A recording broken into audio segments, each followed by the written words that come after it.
It is time for Mr. Beast. I worked for Mr. Beast. He's a sociopath.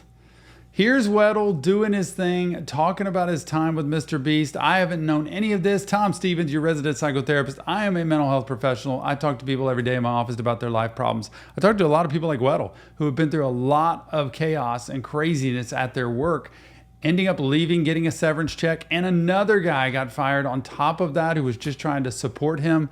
I want to know what's really happened behind the scenes, and that big question at the end of whether Mr. Beast just wants to be the biggest YouTuber and everybody else step out of the way, doesn't matter who falls in the wake, or is he really a good guy and giving, and people have just read him wrong, or people are trying to throw him under the bus and take advantage of their 15 minutes of fame. I don't know. So far, it looks like Weddle's pretty truthful in what he says. And that whole piece of like, he'd give $10,000 to some homeless person, but put a camera in front of their face, and then all of a sudden it might make a ton of money for Mr. Beast. So it turns out he profits off of that other. And what is the reason to do it? So that's what I want. I want to know his mission. I want to know his purpose. And has it changed? Was Mr. Beast one way in the beginning and now all of a sudden it's changed over time? Let's get into it. Part 2, without further ado. I worked for Mr. Beast. He's a sociopath. Man, that's a strong allegation. So after your severance checks, how was your relationship with the company? I know you appeared in videos after that, right? Right. So in videos where I was... Didn't even know this. Like, he works, he does all these videos, he's on camera, off camera. He confronts them about, hey, I want some more money because I feel like I should be compensated because of all the income revenue that's happening. And he gets a severance check the next day, and so does another guy. But he's still on other videos after that. Appearing in later. That's why you keep nice publicly. If you're nice in public, hey, Jake was nice in public, let's have him back for something. You know, yeah, sure. So I was hoping they call back, you know? And I appeared in some videos after I left. I think one of them was 3 days at a maximum security prison. If I did do mini challenges in that, I got paid. I was, clocked in with a rate, and I would get paid and compensated for those. But there was one video I was in. I got paid a lot for it, but it didn't come out. It didn't come out because it didn't go well. There was a video. So this sounds interesting to me. He would get a severance check, get let go, but then he came back and still worked. So this is what makes me wonder, if it's horrible to work at a place, why would you work there? I mean, why would you go back and do more? I know he's saying I need a paycheck, but I got to hear that again. Something about that sounds off to me. If you work somewhere and you got let go and you felt all these things you did, why go back and work other than the money? So let's see. I appeared in some videos after I left. I think one of them was 3 days at a maximum security Unless it was prison. recorded earlier. If I did do mini challenges in that, I got paid. I was clocked in with a rate, and I would get paid and compensated for those. But there was one video I was in. I got paid a lot for it, but it didn't come out. It didn't come out because it didn't go well. What does that mean? There was a video. What does that mean? That came out probably like a year ago, something like that. It got a lot of hot water when it came out.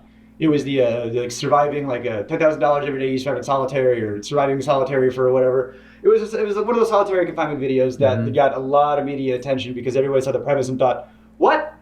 You shouldn't do that. And people don't know that was the second attempt. The first attempt was on me. Oh, wow. And it didn't go well.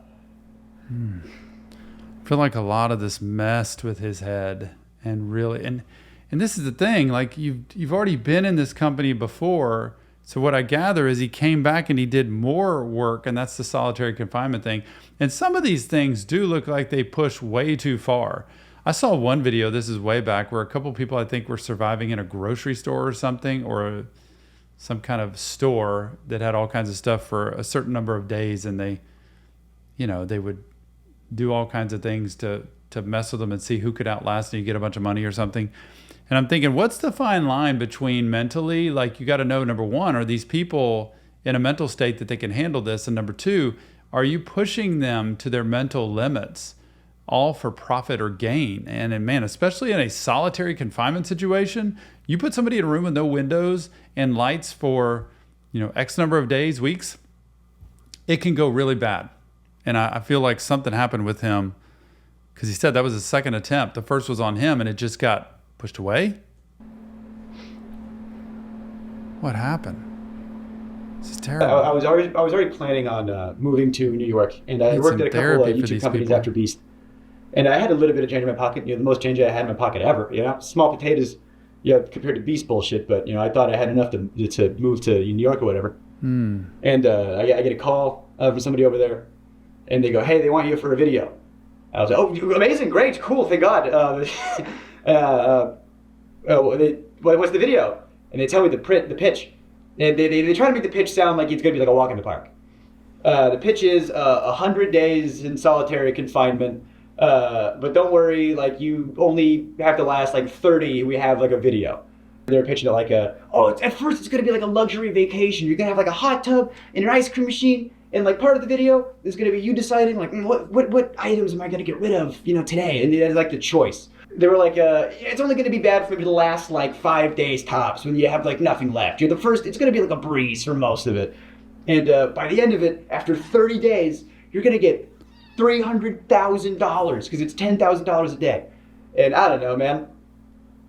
I grew up poor in North Carolina. This is what I meant about taking advantage of people. And I think this can happen at work. I think it can happen in relationships. It could happen in therapy, honestly, where therapist could manipulate or mind control somebody that's disadvantaged or less than. Same with bosses, can manipulate and mind control. And this is one of those things where I'm wondering where he came from. You dangle that money out in front of him, Weddle, that it's like I'm seeing potential I've never seen before, and I'm losing sight of what actually is the purpose here. What they're doing is putting you on camera to make it really big for camera. They're not. You make it easy in a fairy tale and a picnic at a resort for this confinement thing. Nobody's going to watch it because there's nothing big happening. They need something big to happen. So eventually it is going to get bad. But he gets manipulated into this situation because of the payoff. And that's not always worth it. And it's also not always fair, of the person who has the money and the power to put somebody in that position. So they find vulnerable people that they can talk into doing this for their gain. Excuse me? I'll dance for you if you put that kind of money in my face, sure. They were like, you're going to be locked in this room, and we got to make sure you're on all the time. We're going to have cameras on you all the time, and you're perfect for this because you never shut the fuck up. On paper, I was like, okay, I can do this, and they always cut me out of the videos. They always, editors have told me that it's because you have too much of a personality. And so with this video, he really does. He has a big personality. It's a video they can't cut me out of. I'm the guy. And so I thought, well, if I have to do this, if I have to do solitary confinement in order to do the things I want to do, then I will do that. That I held my tongue and I swallowed my pride and I tried to do one last ride. I get there. And at first it's fine. And they had just freshly painted the set. You could smell it, which that's probably not good, the smell of fresh paint in your surroundings for the next XYZ time. It looked good on the visual. It looks good on camera. It's movie magic bullshit. It was a terrible facility. It was in one of the studios. They had to get a separate tank for septic stuff. Yeah, there was a hot tub in it. Yeah, there was an ice cream machine. Things were cool and funny on paper. But when you think about stuff, a hot tub that's not connected to a filtration system, in 3 days it's gonna stink. There's not a hot water mechanism, so the hot tub was a lukewarm tub at best, which was a silly complaint, but the shower was always cold, and you're taking a quick shower, and I had cameras 24/7 on me, and the ice cream machine, let's talk about that for a second. The ice cream machine has 2 modes, on, and oh my off, goodness, reeking of smelly dairy mildew, so I got to choose which sense was assaulted at a time. I couldn't have all of them good. Man. So the little things started to build up. There was the bug thing wasn't terrible, but it was a factor. And at first it was fine, and you're playing it up because it's a video, and it got to a point where they weren't turning the lights off. I asked them, I stick That's what I wondered. You put somebody in a room with no windows and especially any fluorescent lighting as opposed to mood lighting, that's softer, that's dimmer. Those fluorescent lightings, kind of like I have here on me at this point. It's like being in a casino, right? You don't know what time of day it is, and it also can mess with you mentally. And when you don't get sleep, y'all, when you don't get good rest, I always talk about balance, sleep, exercise, and eating, balanced living. If you don't get the rest, your mind will start to mess with you and you will turn crazy. And especially with a personality like Weddle's. And to me, it would seem like he would need to be around people or it would start to really be hard for him personally to not have that contact with other people. And I'm wondering how much that happened. I have like nighttime hours, And they said no because it would fuck up the time-lapse shots. The time-lapse of what? Me sleeping or me not sleeping? Yeah, I saw in other videos they did like, oh, you're going to get XYZ hours of sunlight. Oh, great. Well, I don't know how they figured that one out. I didn't have it. One of the things was you got to take away your clock, so you didn't know what time it was. Okay, I got no access to sun. See? I got no access to clock. I don't know, like, the lights are on me all the time. I wasn't sleeping. I could not sleep. And I have insomnia problems now, but they might have started there. I had good people looking out for me. I had a lot of good people looking out for me saying, this we got to stop. So I just wanted to turn the lights off. Yeah, and I'm vocalizing to people, I wish the lights would turn off. And I go up to my friend, my good friend. And I go, they're not turning the lights off. He goes, what? That's a war crime. We're not allowed to do that to terrorists. That is the truth. That there are limits to what torture can be. And he's laughing, and this is a sad part, y'all, as a therapist. People have done this in my office, and I look, and I don't laugh with them. I look, and I say, I see the expression you have, and it doesn't match the story that you're telling. The sadness, almost like torture in that room. Look at the laughter. That's a war crime. So sad for me. We're not allowed to do that to terrorists. Oh, good. 24 hours breaking the Geneva Convention, I guess, is what we're doing. So, they're giving me, melatonin. Just so sad for him. It's not helping, And then Jimmy would come in like rest every other day for like an hour, to check in on me because he's doing other stuff. I'm just the guy in the cage over here. He'll come back to me in a minute. And so he'd come by, he'd get the shots, he'd leave. Sometimes he'd have a note from the director over the phone. That would really piss me off. This is the note I got from the director, from Jimmy, when I'm receiving some cash. He said, Jimmy said, can you say to the camera how thankful you are that now you can pay back your student loans? You know how hard it was to do a take of that? And pretend to make it genuine? Not even real. I don't want to have student loans. I don't want to be in a cage. But Jimmy's the guy with the money, and if you do what he says, he'll do what you want. You want your student loans paid off? You just be in this cage. And you have power over people. When one person doesn't have resources, that's the key there. Does, and the they power hold it over your head, and you go, of course, yeah, I agree to it. We will make you do what we want you to do. I needed it, of course. There's something about like mind games, manipulation, having the cameras on me all the time. Like I was not having a good time, but we were filming a video, so I was trying my best to be funny. I'm a dark comic. I got bits about. I had a very traumatic life. Weddle's very good. Like I would think he would have a really good career in comedy or entertainment because he really does have a great presentation. He's very quick-witted. He's very clever. He can think of things and he can turn sadness into laughter.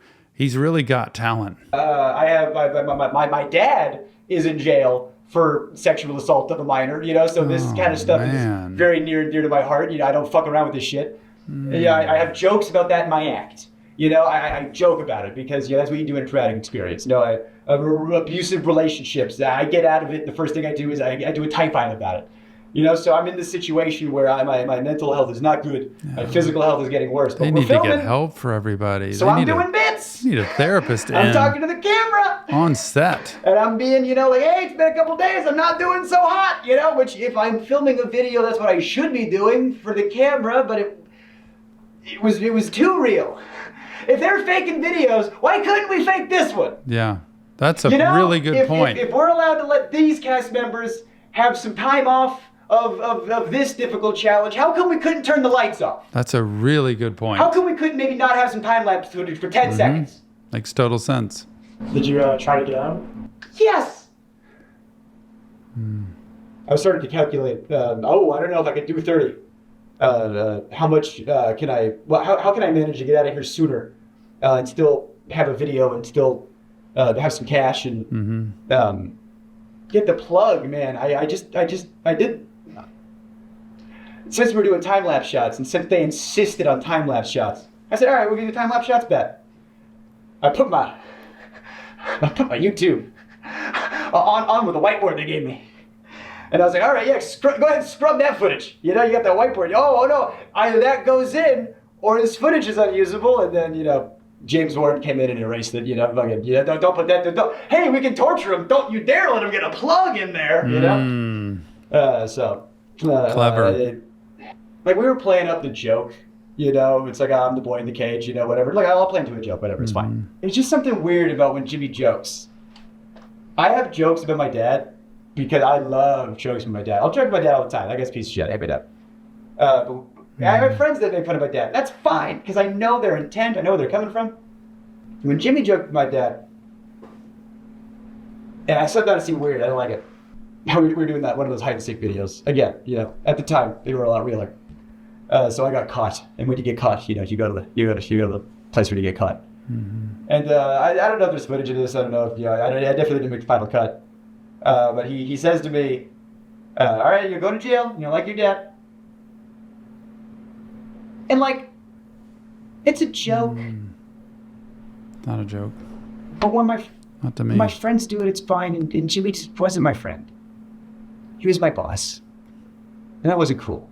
And so now, I'm locked in a cage at his whim. And I have to do things to get the cash I need to live.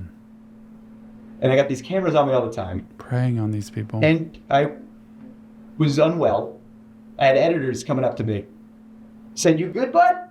And I was like, "Yeah, why?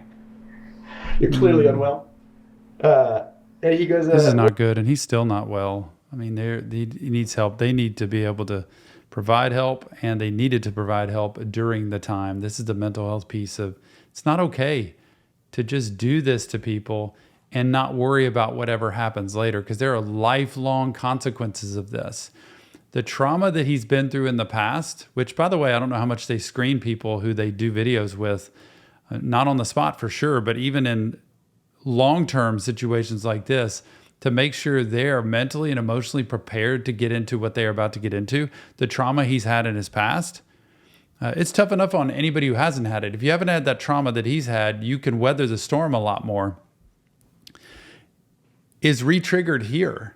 The power, the control, the manipulation, the abuse, the neglect, the PTSD. He's a walking example right now of PTSD and needs trauma help. Needs EMDR. He needs help to get through this because otherwise it's just replayed. He plays it off as comedy, but it's not gone. It's with him every single day. Well, because the footage you're sending in is haunting. Because I'm trying to be funny, but I am mentally decaying, so I'm doing bits. Someone said there is a horror cut of a video in this. And I'm sitting like, who's watching this? Like, who wants to see this? What is fun about this, the video? And so the thing that made me I got to get out. I can't do another day in here. Jimmy comes in and I'm asleep. I don't know what time it is. I don't know, it's like 2 or 3 or whatever. He's like, why is he sleeping? I don't know, because I can't sleep. And he comes in, he wakes me up. And he goes, ask me why I have 2 briefcases. And I'm like, why do you have 2 briefcases? And he goes, oh, because this one's for today, and this one's for the challenge. And I go, what's the challenge today? He goes, you're gonna run a marathon. You're gonna do the 22.6K, whatever it is. And you're gonna do it on that treadmill over there. the first challenge I did was a Rubik's Cube. And I'm dyslexic. I'm dumb. I don't know how to do a Rubik's Cube. So your first challenge, Rubik's Cube. I was like, oh, I don't want to do it. I was like, on camera, I don't want to do it. He goes, just do it for the thing. Like, kid, Like, there was an element of, oh, Jake will do what we want because he's in-house. That's one of the reasons why they got me. Jake's, he's an inside guy, so he'll do whatever. We can push him a little extra hard because we know he's good. I couldn't say no to the treadmill thing. Yeah. So I Don't people let who run him say no. marathons train forever. Yep. It's still hard. You're right. Again. It's torture. Writer. Do I look like I run? I don't run. Let alone a marathon. Let alone that training for it. So I was in a sunlightless, I think MrBeast would say, no, this never happened. Or do you think he'd say, oh, it happened, but he was completely complicit all the time. And yeah, it was hard for him, but he knew going in what was going to be difficult and not. And we didn't ever push him to do anything. I wonder what he would say. Or, yeah, this happened. Did you try to say no? Like, did you have a choice? Or It sounded like he was saying no. Thing, and based on all the other stuff, like there was so much pressure to just do it, just do the thing. You're in a confined space. And if I refuse, it's like an interrogation. Oh, that's the whole video. I guess the budget's, so much money up in flames because Jake said he wouldn't want to do the thing. Yeah. And so I wanted to be a good sport, and I wanted to get the boost. And wanted I to get the paid. Cash, and so I started running at 12. Wanted to belong. Wanted to fit in. Wanted to be liked. I was able to take some breaks, and I asked him, how long do I have? He goes, until I get back. And I'm running until 3 a.m. When I got off the treadmill, the blisters I had on my feet were like, you wouldn't believe, just all over, just these big red. I couldn't walk. My muscles were like just the lactic acid. No kidding. That's for trained people. I got off the Imagine treadmill. for him. And the people that came in to like ice my feet, make sure I was good. Then that's when I was like, I'm done. I can't. I'm done. I'm out. I'm out. And that's when I get psych in and talk to the psych about how I'm not well. Now, finally? And oh, wow, y'all. Like I said, there was a lot of good people over there that was saying, you got to pull him out. Yep. So there were people I had there. friends that did some freelance work. And they would tell me, they'd be like, yeah, everyone knows you over there. Everybody loves you. They go, oh, Jake Weddle, love that guy. Shame what happened to him. Like I'm a ghost. And I asked him, I said, how much longer are you guys going to keep me in here? And the guy goes, realistically, like at least 7 more days? Even with psych coming in? No. And they didn't let me leave right away either. They wanted to make sure, everything was fine. So I just, slept for a while. They turned the lights off. And they brought it on my friends, to make it. This is so hard. They brought it on the people I liked. And Jimmy. Then everybody was around me making sure I was good, making sure I was okay. But Jimmy had his he was sitting in the chair turned around like an evil villain. Swear to God. Everyone was looking at me and he was like Lex Luthor over there. He turns around, he stands up. He does the exact same thing when he's pretending to have a human connection. When you're watching a video and he's like, oh, stop, you're going to make me cry. And he touches his eye or whatever as if he's crying. He's just... I didn't have to pretend to do that shit. She says, as if rehearsed by his lawyers. Your mental health's the most important thing. Just want to make sure you're okay. And the last thing we want you to do is... I can almost hear the word Sue come out of his mouth. The S. He just stopped right before it got out. I did not get the $300K. What I got... Wow. He goes, think of it this way. At least you get to keep what you earned. You were in there for XYZ days. You did XYZ challenges, so you got, 100,000 some change, give or take. You know how much money I spent in taxes in 2021? I spent $44,000 in taxes alone. That's right.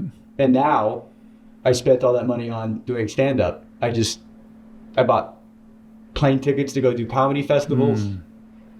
You know, my family back home, I gave them a bunch of stuff that they needed. Getting some help. And haven't been back. They should have covered that. On a Beast set in any official capacity or unofficial capacity since then. And then they did the video with somebody else, and they worked out the kinks. Oh, so then they go in and they make it more comfortable for the next person to actually air that one after they've tortured him through this entire experiment. They learned we can't do that next time because it's going to turn out the same way. How do they not research this ahead of time? And how do they not have a mental health professional on staff ahead of time to say, yeah, this is too much. Yeah, we need to do this instead. And then I'd still gotten some hot water, and I knew it would. And I've wanted to say a lot of this for a long, long, long time. And just kind of shelved it and hit it. I feel good though. I just had to get that out there.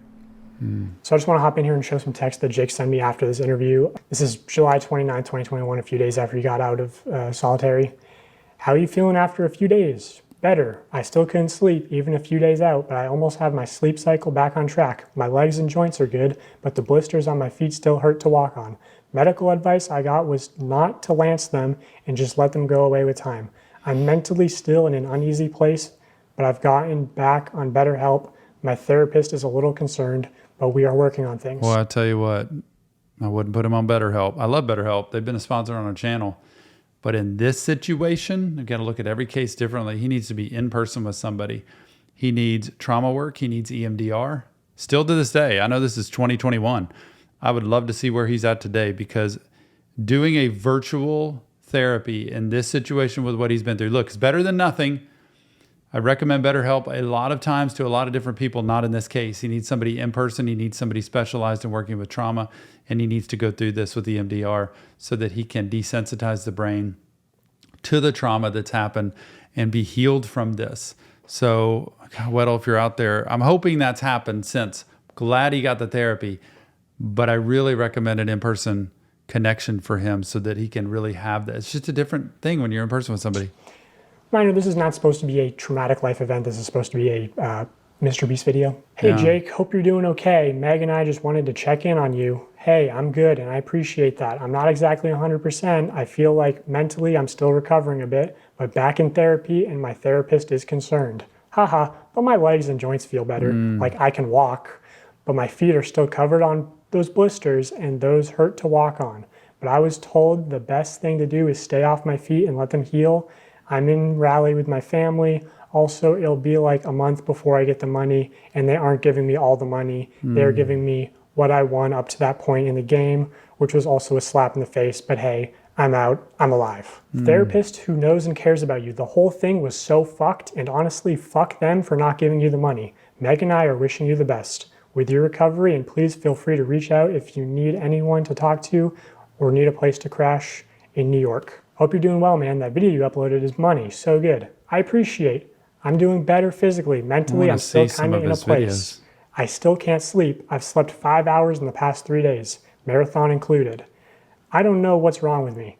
Lots of thinking, too much, one might say. Hope they're taking care of you where they can. It's from the past. I mean, I was kind of shocked they didn't pay me for the full 25, 30 days. They paid me what I made up to that point. Like, even when we have to pull the plug for my mental health, the mechanism of the game is still at play. I'm just happy to be out. I still can't walk well, but it hurts less. And like, I'm not famous enough to burn a bridge. So at the end of the day, I'm still Jimmy's bitch. Like, if I was Carl and he did that to me, I'd ruin him. And they want to do it again. That could be your leverage. If the guy breaks down also, 2 is better than 1. Yeah, right. I told them everything they did to me that they can't do again in order to make sure the other person doesn't break down as fast. But like, the way the video is meant to function is the problem. It's a bad idea, full stop. It sounds clickbaity, sounds right up Jimmy's alley, but it's morally unethical, like on every level. Off-camera breaks, lights off at night, visitation, take the marathon out. Marathon is a video in itself. You can't expect someone to exert themselves like that for 45 seconds of content. The challenges really made it feel dehumanizing. Felt like a parody of MrBeast. I felt like the homeless guy they could exploit. It felt like Jeff Bezos had a GIMP. It felt like if Jeff Bezos had a GIMP. Part of me wants the footage burned, and part of me thinks that there's a great horror cut in there. LMAO, he was so fake when he came in and said he cared about my mental health. They must have programmed the care about mental health updates. He said, we also don't want you to, and I swear to our Lord and Savior, he stopped himself from saying sue. Also, as far as like, he could have said no, he could have left at any time. I want to show this segment from an internal document at MrBeast called How to Succeed in MrBeast Production. Specifically on page 19, there's a paragraph called No Does Not Mean No. Already insane, because it's sort of, it seems to be co-opting the popular anti-rape slogan, which is a terrible look given the allegations that are going to be coming out very soon. It reads, when dealing with people outside MrBeast Productions, never take no at face value. If we need a store to buy everything inside of, and you can call the local Dollar Tree, and the person that answers says, no, you can't film here, that literally doesn't mean shit. Talk to other employees and see if they are fans or if any have kids that are fans. Try talking to their boss's boss. Have me DM them on Twitter and try their social team. If all avenues are exhausted and you are left with a no, that doesn't mean don't try the other Dollar Trees, because the manager of those could be huge fans and willing to bend the rules. Basically what I'm trying to convey is what we call pushing through no. Don't stop because one person told you no. Stop when all conceivable options are exhausted. This is one of many tools that when combined dramatically improve your probability of success when producing here. So yeah, this idea of like pushing through no. In other words, we have an agenda. We're going to get to that agenda, and we're going to wear you down and manipulate you until we get the answer we want. This is a big component to working at MrBeast. And the way that it manifests itself a lot of the time is like, a director might tell a producer, hey, we need access to 30 acres of farmland by Tuesday or we lose $500,000. Now, if you're the producer, you obviously know that means get it done or you lose your job. So what can happen is like a producer's calling up farmers saying, hey, I need to use your land. And the farmer might be like, okay, but you know, I have animals, you can't be making really loud noises, no pyrotechnics, and you got to clean everything up. So the producer's sort of incentivized to lie and say, or maybe the producer doesn't even actually know the total contents of the video, right? Things changed last second. So they're very like, they're financially incentivized to be manipulative and sort of, they're put in positions where it's like, oh, it's either the producer's job or a civilian's job, like where it talks about, hey, maybe the manager would be willing to bend the rules. Well, you shouldn't really be pressuring civilians to bend the rules that could get them fired, you know? I'll show you a real life example. This is unused evidence from part 1. I had seen this Reddit post titled MrBeast leaving trash behind and debris at film site in Ayden, North Carolina. Apparently he left a large boat in a pond as well as debris around the film site in the bottom of the pond weeks and weeks after the agreed time frame. This actually rendered it unsafe for campers and almost delayed the camp's opening date multiple times due to not being able to get in contact with MrBeast to get the stuff cleaned up out of the area. So I actually know that this is from a MrBeast video called Protect the Yacht, Keep It, where at the end of that video, he actually says, if you're wondering, yes, we did ensure the lake was completely cleaned up after this video. For the love of God, subscribe so we can pass T-Series. Yeah, so he says at the end of the video that they made sure it was cleaned up. I was actually on site for part of this production. I was at this camp. So I decided to send an email out to the camp, basically saying, hey, I heard these rumors. I'm investigating similar incidents. And the camp responded, actually not denying the claims, going on to say, I am sure that there are no perfect film productions, just as there are no perfect people. I am grateful for the opportunity that we had to host the production crew, and because grace, or forgiveness, has been offered to me so freely, I will choose to offer the same.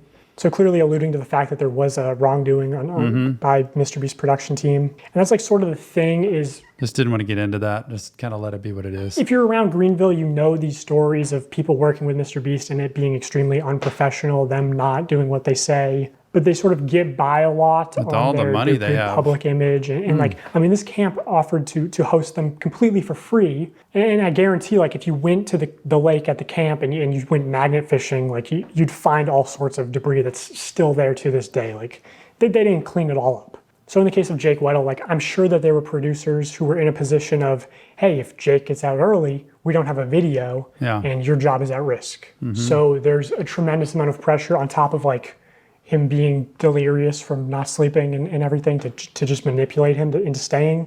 Which, you know, I'm sure this isn't like technically against the Geneva Convention on torture because he wasn't technically a prisoner. Like, He could have left at any time, but because of These aren't just thrown together whimsical things. They are thought out ahead of time. They have a planned way of attacking and making the product turn out the way that they want to. extreme pressure to stay in, it's not really a reasonable expectation that he could have just, walked out. Because of the implication.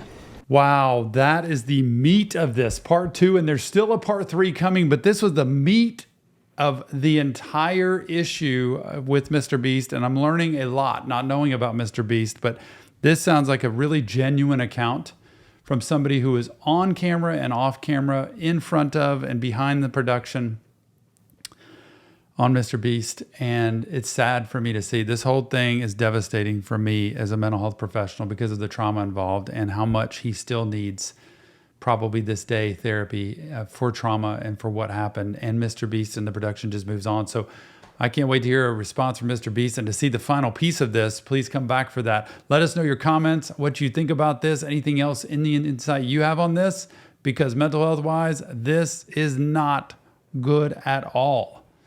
Mental health matters. We'll see you on the next Reaction Therapy.